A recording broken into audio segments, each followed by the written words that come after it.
এই অধিকার ইসলাম দিছে মেয়েদেরকে, এগুলো যদি জানতো চান্দু বাসায় ভাত পাইতে খাইতে পারতেন না। বিয়েতে কত টাকা মহারণা দেওয়া সুন্নাত। বিয়েতে মহারণা দিবেন ছেলে তার সামর্থ্য অনুযায়ী, যত বেশি সম্ভব আপনার স্ত্রীকে অনার করবেন, কিন্তু 20 লাখ 1 টাকা 50 লাখ 2 টাকা মহারণা ধরলেন, 50 পয়সাও দিলেন না, বাসাটাতে যা বললেন যে দেখো আমি বেঁচে থাকলে ইনশাল্লাহ কত টাকা হবে, আল্লাহ যদি বাঁচা রাখে, এই যে আমি বিদেশ ভিসা আসি গেছে আর কয়দিন, বিদেশে চলে গেলে কত 50 লাখ তোমার হবে আল্লাহ দিলে। বউ আরেক বেকুব, সে বলে যে বেহায়ারে, সে বেকুবে বলে যে না না না আপনি কি যে বলেন না, আমি আমি আমি টাকা পয়সা দিয়ে কি করবো, আপনি বাঁচে থাকলে আল্লাহ দিলে, আমার টাকা লাগবে না, আমি চাইছি নি আপনার কাছে, ঠিক না বে ঠিক।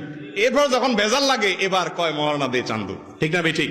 ছেলে বেহায়ামি করে আর মেয়ে বেকুবগিরি করে। মেয়ের ইসলামী শরীয়ত কি বলছে আমাদের মেয়েরা জানে না, যে অধিকার ইসলাম দিছে মেয়েদেরকে, এগুলো যদি জানতো চান্দু বাসায় ভাত পাইতে খাইতে পারতেন না। ইসলাম বলে কি শুনেন, কোন মেয়ে বাসর রাত যদি বলে তার স্বামীকে, খবরদার এক কদম সামনে আগাম না চান্দু, ওখানে স্টপ, মহারণা পরিশোধ করবে তার সামনে আগাম, এই অধিকার আছে তার। বুঝেন নাই আমার কথা? ধারে কাছে আসতে পারবে না চান্দু, ও ওখানে ফুল স্টপ, মহারণা সব বুঝাই দাও, গুনে গুনে নিব, শেষ, এবার চান্দু আসতে পারো।